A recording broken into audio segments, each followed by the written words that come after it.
Corona संकट पर बात करने के लिए एकजुट हुए हैं, लेकिन एक और महत्वपूर्ण विषय देश के सामने आ खड़ा हुआ है। पूर्वी लद्दाख में चीन के साथ एलएसी पर जो कुछ हुआ है,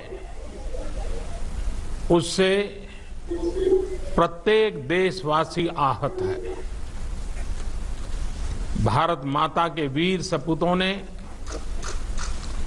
गलवान वैली में हमारी मातृभूमि की रक्षा करते हुए सर्वोच्च बलिदान दिया है।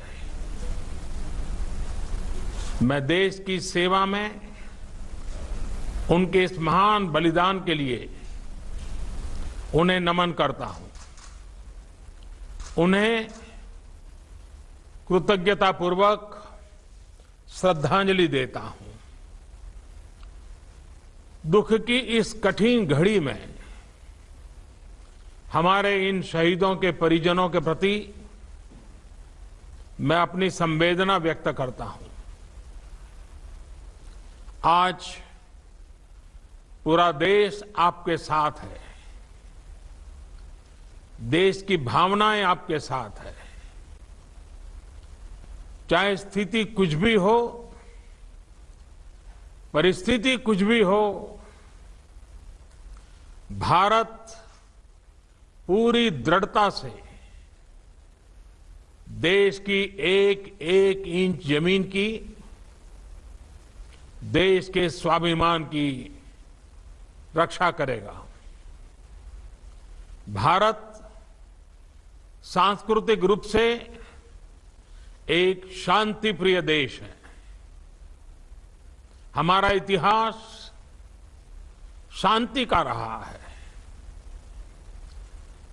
भारत का वैचारिक मंत्र ही रहा है, लोकाः समस्ताः सुखिनो भवन्तु। हमने हर युग में, पूरे संसार में शांति की, पूरी मानवता के कल्याण की कामना की है। हमने हमेशा से ही अपने पड़ोसियों के साथ एक कोऑपरेटिव और फ्रेंडली तरीके से मिलकर काम किया है।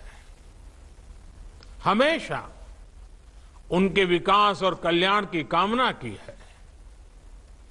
जहां कहीं हमारे मतभेद भी रहे हैं, हमने हमेशा ही ये प्रयास किया है कि मतभेद विवाद न बने, डिफरेंसेस डिस्प्यूट्स में न बदले।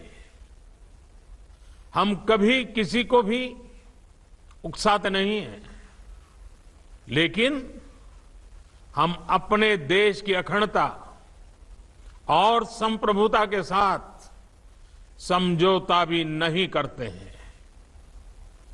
जब भी समय आया है, हमने देश की अखंडता और संप्रभुता की रक्षा करने में अपनी शक्ति का प्रदर्शन किया है, अपनी क्षमताओं को साबित किया है।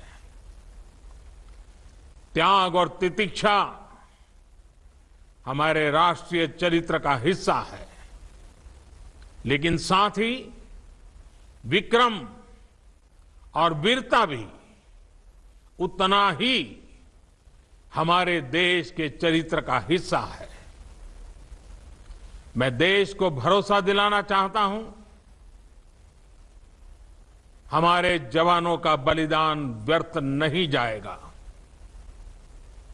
हमारे लिए भारत की अखंडता और संप्रभुता सर्वोच्च है, और इसकी रक्षा करने से हमें कोई भी रोक नहीं सकता। इस बारे में किसी को भी जरा भी भ्रम या संदेह नहीं होना चाहिए।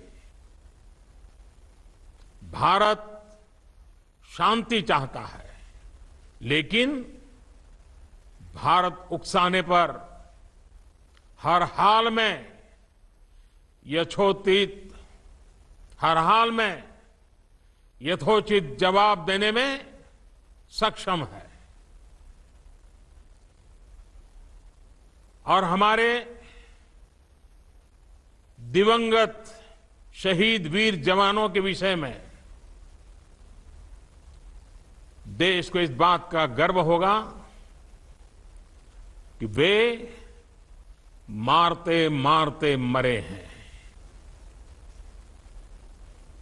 अभी मेरा आप सभी से, सभी आदरणीय मुख्यमंत्री जी से, सभी यहां इस मीटिंग में, वर्चुअल मीटिंग में उपस्थित आप सभी से आग्रह है कि हम खड़े होकर के 2 मिनट मौन रख करके इन वीर सपूतों को पहले श्रद्धांजलि देंगे। उसके बाद आज जो हमने हमारी मीटिंग तय की है उस मीटिंग को आगे बढ़ाएंगे।